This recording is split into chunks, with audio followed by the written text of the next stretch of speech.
libertarian philosophy deal with the questions of sexual freedom in this supposed age of AIDS? How do we deal with the question of sexual freedom? Well, if we deal with it outside of the context of the problem of AIDS, sexual freedom is sexual freedom. I mean, we do not invade the bedroom. We have no laws against any type of sexual activity except the general principle that no force ever be used.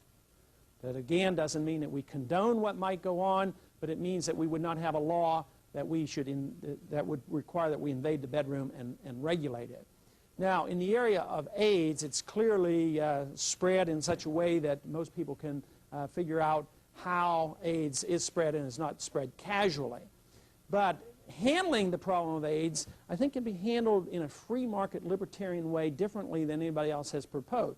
First thing is I think the government should be out of it. The government has no ability to really regulate lifestyles and to do anything to prevent AIDS. Therefore, problems that are difficult to solve, we certainly don't want to turn them over to the government because they usually make these problems much, much worse. There shouldn't be government quarantines.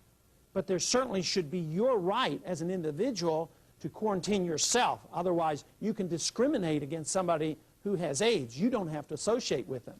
We would protect the businessman who might not want to hire somebody with AIDS. This whole idea that an AIDS victim has AIDS victims' rights, this is this distorted idea about civil liberties. There's only one kind of rights.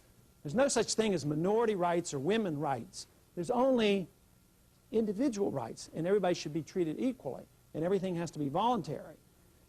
But with AIDS, the businessman, the employer, has the right to protect himself if he wants. If it's his desire, he can sever the contract or not enter the contract and say, look, I don't want to deal with you. And he has the right to do that.